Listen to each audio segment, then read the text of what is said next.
¿Cómo están? Bienvenidos a Opiniones Encontradas. Soy Fabiola Guarneros y me da mucho gusto saludarlos en lugar de mi queridísimo y gran amigo José Buendía. Hoy tenemos un tema importante de coyuntura porque está ahorita hablándose de él. Hay mandatarios de Latinoamérica reunidos pues aquí en Puerto Vallarta, en Jalisco, hablando de lo que será el futuro económico de esta región. Hoy vamos a hablar de la Alianza del Pacífico, pero también de la sorpresa de los acuerdos firmados con el Mercosur y qué va a pasar con la región frente a la ola mundial o la tendencia mundial del proteccionismo, de cerrarse otra vez hacia la apertura comercial. Y para este tema nos acompaña Stephanie Genaro. Ella es internacionalista, asociada de Comexi. Bienvenida, buenas tardes. Hola, ¿qué tal, Fabiola? ¿Cómo estás? Buenas noches. Y también muy buenas noches al doctor Gabriel Pérez, académico, investigador de la Escuela de Gobierno y Economía de la Universidad Panamericana. Buenas noches. Gracias por la invitación, Fabiola. Buenas noches. Pues, Stephanie, empezamos contigo. Es una primera visión. Ayer el presidente de Colombia, Juan Manuel Santos, decía que la Alianza del Pacífico podría ser la antítesis al proteccionismo en el mundo. ¿Consideras que puede ser así o es demasiadas expectativas o todavía son países no muy organizados económicamente para dar una batalla tan fuerte? Mira, Fabiola, yo creo que en términos de intenciones y en términos de branding, todo lo que se está logrando con la Alianza del Pacífico es muy importante porque es la visión entre dos mundos. Tienes a Trump con sus muros de un lado y tienes a estos países que están luchando por el libre comercio y por el multilateralismo de otro lado.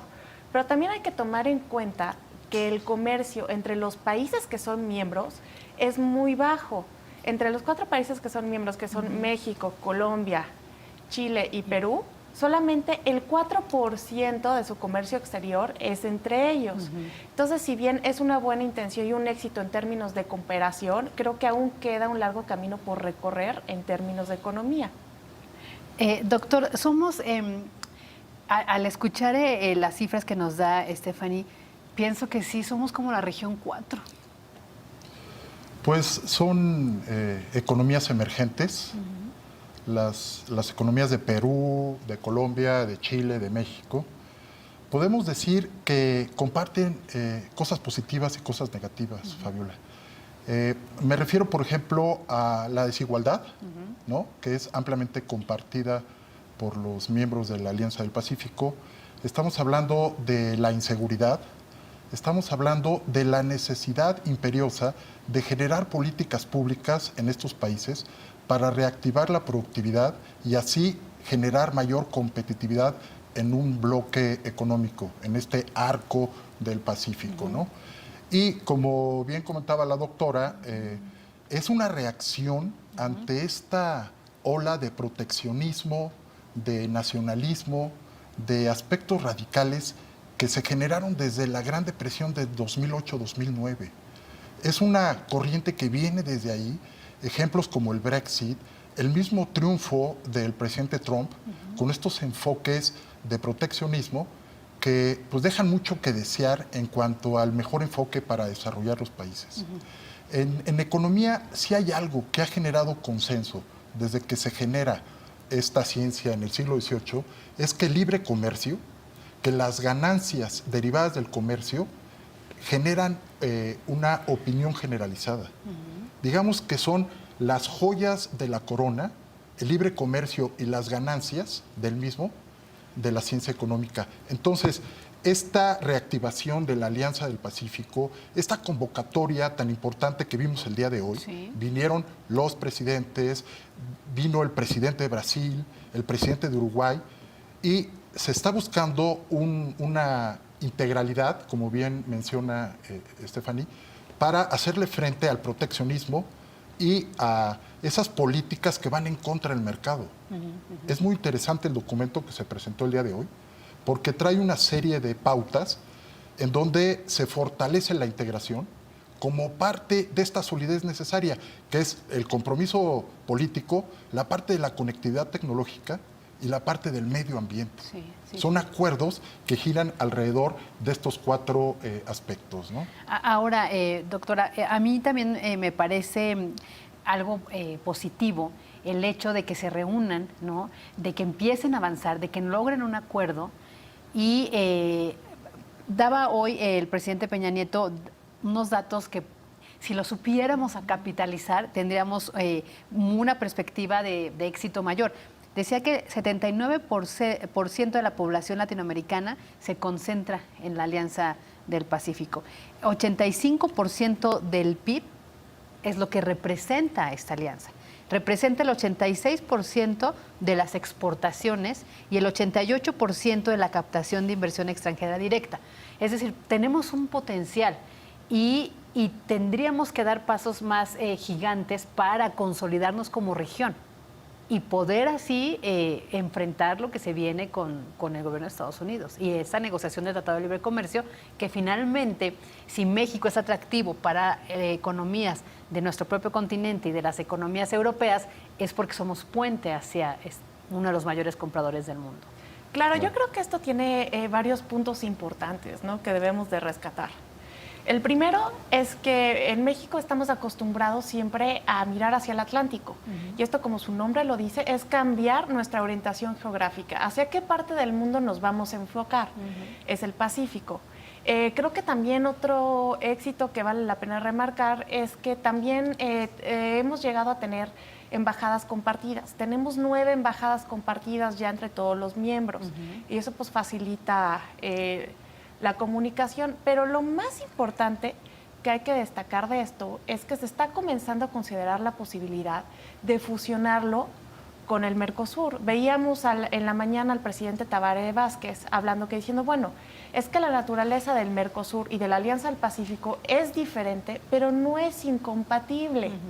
Y Sierra Peña diciendo que toda la región se tiene que apoyar para enfrentar las medidas proteccionistas que están surgiendo en diferentes latitudes mundiales, ¿no? Y que ahora, pues bueno, nuestro virtual presidente electo, Andrés Manuel López Obrador, había dicho en primera instancia que iba a participar y después canceló su visita y se da el contexto de que Trump pues ya leyó la carta y hay una serie de elogios, ¿no? Que tal vez en este momento puedan llegar a minimizar el impacto de la cumbre en prioridad, pero sin embargo no se debe descartar porque las lunas de miel pasan muy rápido. Sí.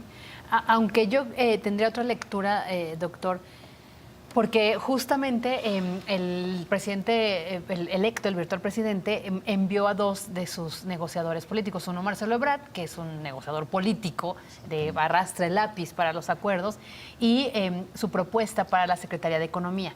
Y algo que me llamó mucho la atención es que están proponiendo, ahí reiteraron en la reunión de la Alianza del Pacífico, le dijeron no tengan miedo a las políticas económicas de Andrés Manuel López Obrador porque va por una economía de libre mercado. Y creo que haberlo dicho en ese foro también cumple una de las inquietudes. Doctor, estaba el doctor Gabriel Pérez, él es académico, investigador de la Escuela de Gobierno y de Economía de la Universidad Panamericana. El tema de ir a decir en una cumbre, en un foro con presidentes, con empresarios que estaban atentos, que el próximo gobierno se encamina al libre mercado, ¿puede ser algo positivo? Yo creo que es muy positivo. Mencionabas que efectivamente estuvo el próximo canciller, ¿no? El señor Ebrard, estuvo la presidenta de Morena, la señora Jacob Polevsky, la próxima secretaria de Economía, la doctora Márquez, y también el señor Seade, ¿no? El señor Seade, que es el próximo responsable de las negociaciones, fundador de la Organización Mundial del Comercio, una persona que se ha caracterizado en su trayectoria por ser pro mercado, pro libre comercio, pues es un mensaje muy importante. ¿Qué es lo que está dándole estructura a esta articulación de las economías de Perú, de Colombia, de Chile y de México? Es básicamente, Fabiola, lo que se conoce como las políticas de colaboración entre el gobierno, el sector privado, la academia y el sector social, las organizaciones no gubernamentales. Entonces, haberse pronunciado, mandar el mensaje pro mercado es muy importante en el contexto, por ejemplo, de la reunión que tuvieron los presidentes el día de ayer con el sector privado de los 4 países, Claro. en donde el presidente Santos, fundador de la Alianza para el Pacífico, pues menciona que ¿por qué no darle el liderazgo de la alianza a los sectores privados de cada país? Los políticos son pasajeros, Sí. literalmente lo dijo. Nosotros andamos de paso como presidentes, pero el sector privado se queda. Y si hay alguien generador de empleos y alguien que debe generar productividad para mejores salarios y mayor bienestar, es el sector privado de todos los países. Sí. Entonces, lo veo muy positivo el mensaje que se dio. Hay algunos mensajes encontrados en el equipo de transición, pero tengo la convicción de que va a predominar. Precisamente este jueves se retoma el Tratado de Libre Comercio, las negociaciones. El señor Seade va a ir y ya declaró que está buscándose que termine ya esta negociación, que ya lleva más de un año tratando de modernizar el Tratado de Libre Comercio, pero pues tú lo sabes muy bien, con Trump no se sabe, ¿no? No puedes confiar. En este momento hay una luna de miel entre los dos presidentes.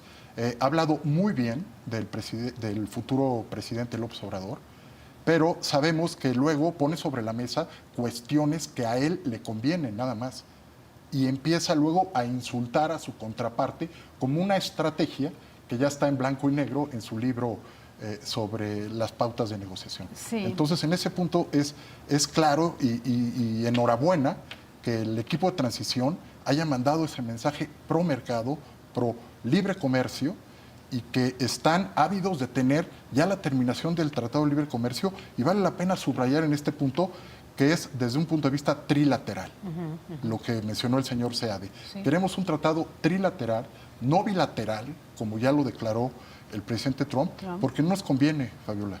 Si llegamos a un tratado bilateral, perdemos muchísima fuerza ante la primera economía del mundo y pues junto con Canadá tenemos ahí ventajas comparativas importantes y además el Congreso de Estados Unidos autorizó al presidente Trump para renegociar un tratado trilateral, no bilateral. Aquí, doctora, hay 2 puntos que me encantaría escuchar tu opinión. El primero es esto, dejar las riendas o la conducción de la Alianza del Pacífico a los empresarios. De hecho, ayer uno de los panelistas o moderadores le decía al presidente Santos, ya puede decirnos, ¿no? En qué etapas no participó Colombia, por qué estaban fuera. Finalmente ya se va, ya lo puede decir. Y sí, los políticos son transitorios. Dejarlos en manos de empresarios, ¿qué tan positivo es? Para ti, ese es el punto, y el siguiente punto es el otro, ¿no? La organización de un gran poder económico frente a la negociación del Tratado de Libre Comercio de América del Norte. Yo creo que dejar las riendas en manos de los empresarios, yo creo que podía ser hasta cierto punto positivo, porque siempre se ha dicho esta diferencia entre el sector privado y el sector público, que pues los empresarios son los que saben hacer dinero y agilizar la economía. Creo que a nivel bloque esto nos convendría mucho y de hecho para eso está planeado. Para eso se eliminaron incluso las visas de turismo, se tienen puertas comerciales únicas, ¿no? Entre estos países vamos orientados hacia ese camino y sería muy positivo. Sí. Y el otro punto que...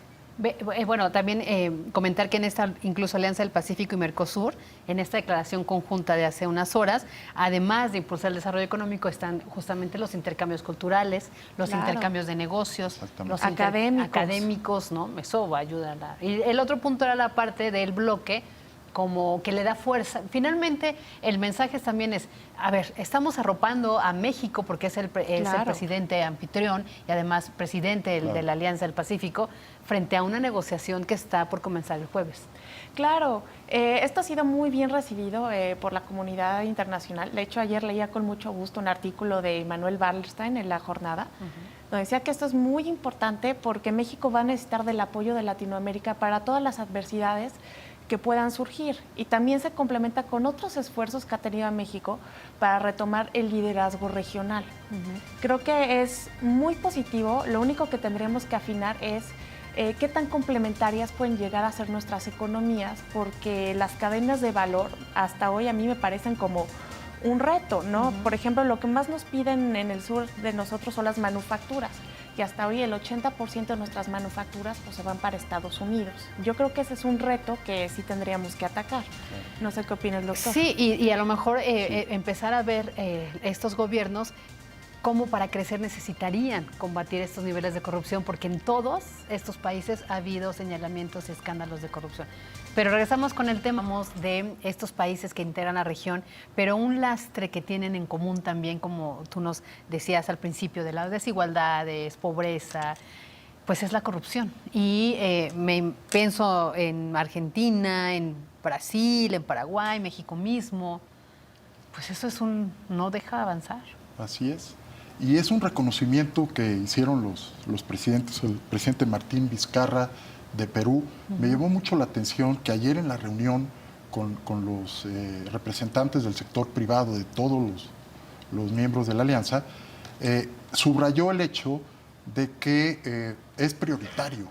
Él lleva pocos meses, lleva un par de meses, ¿no?, de presidente de Perú, y reconoció que es prioritaria la Alianza del Pacífico, y además, como un subtema de esta prioridad, dijo: necesitamos que nos apoyen para hacer más eficiente, más eficaz y más legítimo al Estado, ¿no?, al gobierno.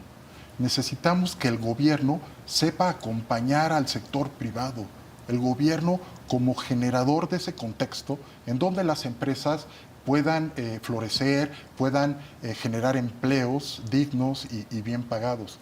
Entonces, parte importante de estos acuerdos, y aparte de la convergencia con el Mercosur, es esta colaboración que se va a hacer entre, pues podríamos decir, el tema de gerencia pública, hacer más eficaces y más eficientes a los gobiernos.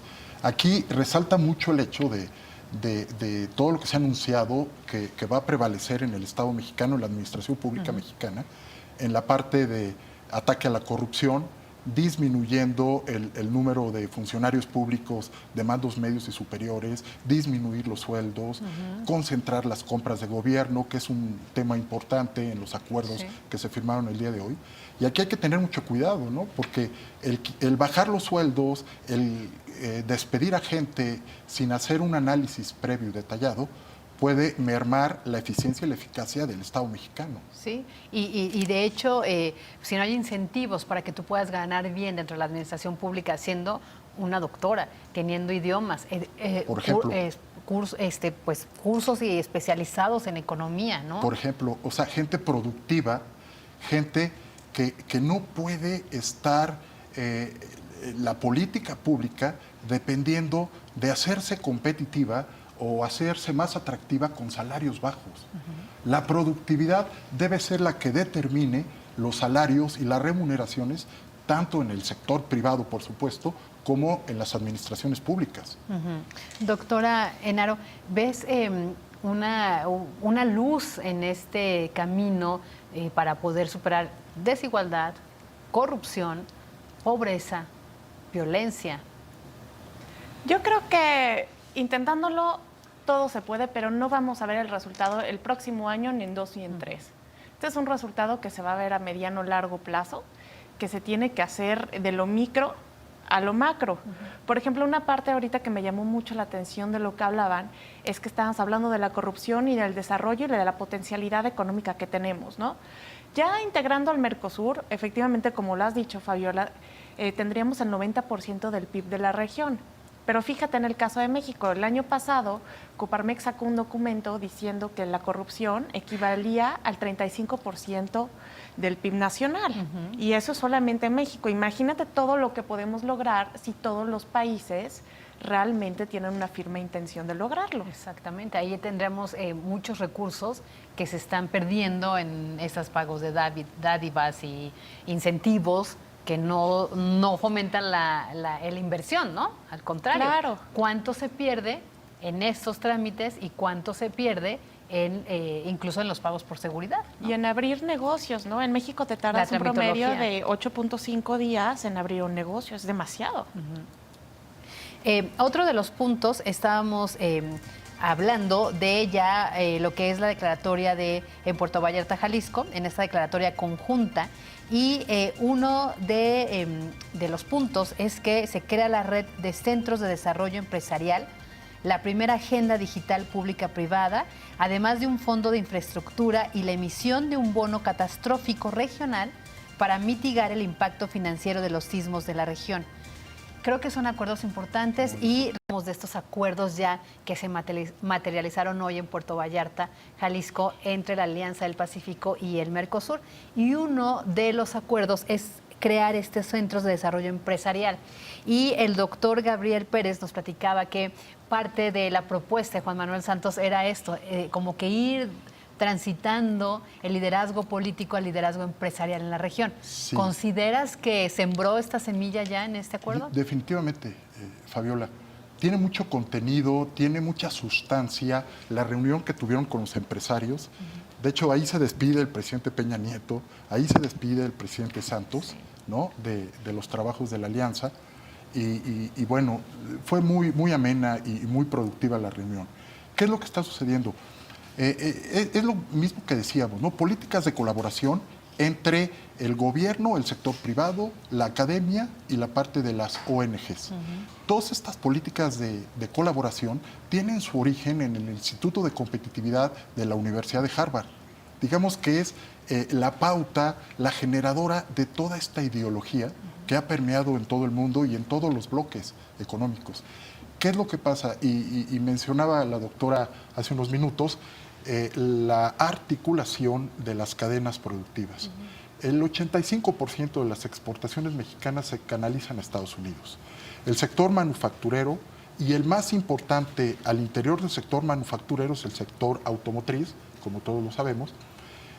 Sirven nuestras exportaciones para alimentar las cadenas productivas en Estados Unidos. O sea, México está siendo más competitivo al principal país, al principal líder a nivel mundial. El 22% de las exportaciones de Estados Unidos se van a Europa y nosotros los hacemos competitivos. Pero aquí se reconoce y se menciona en el documento del día de hoy en que no se puede basar una competitividad a través de salarios bajos y a través de un tipo de cambio subvaluado. ¿No? Cualquiera puede exportar con tipos de cambio devaluados. Lo importante es generar productividad y en el seno del documento que se firma, como mencionaba Fabiola el día de hoy, están todos esos drivers, todos esos generadores de la productividad para, en principio, estas 4 economías y que se haga la convergencia con el Mercosur. Vale la pena, como decías muy bien, subrayar que nos ven como una plataforma exportadora, los países tanto del arco del Pacífico como el Mercosur. México exporta alrededor de 400,000 millones de dólares al año, que no los exporta el Mercosur junto. Ni las exportaciones de Brasil, ni las de Uruguay, ni las de Argentina, ni las de Paraguay juntas, superan a lo que nosotros exportamos. Y ahora, como bien mencionaban, pues con esta fusión o esta convergencia, pues se va a tener una muy importante plataforma exportadora en donde los miembros de la Alianza del Pacífico en conjunto con el Mercosur pues van a seguir alimentando a estas cadenas productivas en Estados Unidos para hacerlos más competitivos y que de esta forma se dé cuenta el presidente Trump que el libre comercio pues es benéfico para todos los grupos de población y que garantiza ganancias para todos los agentes productivos, ¿no? Doctora Stephanie Enaro, también acuerdan la primera agenda digital público-privada. ¿Qué significa esto? Es una maravillosa noticia porque implica muchísima más transparencia, mejor comunicación y mejor coordinación entre los sectores públicos y privados en tiempo real y con más fácil acceso. Creo que definitivamente hablábamos de los tiempos, ¿no? Lo difícil que es ponernos de acuerdo, abrir un negocio. Creo que esa agenda lo va a agilizar de una manera muy eficaz.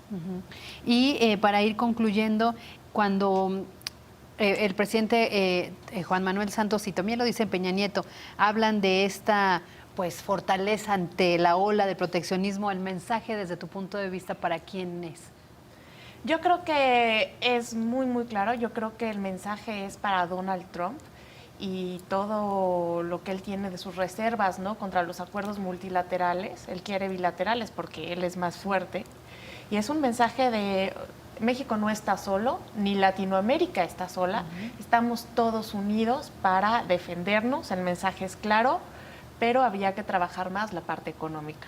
¿Venezuela incluirán como Venezuela destinatario? realmente es preocupante. Estamos ya, el Fondo Monetario Internacional en estos días acaba de ser oficial que tienen una inflación de 1,000,000%. O sea, increíble lo que está sucediendo. Está equiparada ya esta inflación a lo que sucedió en Alemania en 1923. Es una hiperinflación, Fabiola, que no hay elementos en la política económica de Venezuela, del presidente Maduro, que nos hagan ver que en el mediano o en el largo plazo puedan salir de esta tremenda situación en donde a los que más afecta es a los grupos más vulnerables de la sociedad.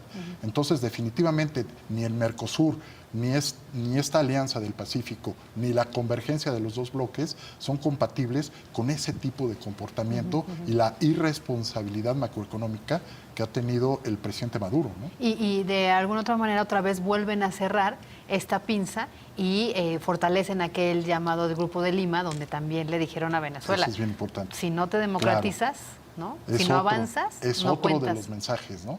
Es otro de los mensajes importantísimo. Economías democráticas que estén buscando equilibrios macroeconómicos con desarrollo incluyente, con políticas públicas que favorezcan a los grupos más vulnerables de la población. Digamos que son las constantes de estos países, ¿no? De Perú, Colombia, México, Chile, y pues parece que hay muchas intenciones ahora de Brasil, de Argentina, de Uruguay y de Paraguay incorporarse a esta nueva corriente. Y pues solamente recordar, ¿no?, las medidas populistas que se habían tomado en Argentina, que en este momento pues la tienen intervenida por el Fondo Monetario Internacional con un préstamo de $50,000 millones. Y todos los escándalos de corrupción en Brasil y cómo disminuye el crecimiento y aumenta la pobreza en estos países, ¿no? Pues ahora ya vamos a esperar que cómo viene el jueves la siguiente negociación de México ya como país. Digamos que le podemos poner a México un 10, doctora, en esta reunión de Alianza del Pacífico-Mercosur. Totalmente de acuerdo. Doctor. Totalmente, y es impresionante el poder de convocatoria hacia nuestro país. Y pues nos están viendo muy bien y hay que seguir por ese camino. Pues vamos a ver cómo nos va el jueves que reinicien las negociaciones con Estados Unidos y Canadá en el Tratado de Libre Comercio de América del Norte. Muchísimas gracias, doctora Stephanie Genaro, internacionalista y asociada de Comexi. Muchísimas gracias, doctor Gabriel Pérez del Peral. Él es académico investigador de la Escuela de Gobierno y Economía de la Universidad Panamericana. Y sobre todo, gracias a ustedes por acompañarnos en una emisión más de Opiniones Encontradas. Nos vemos.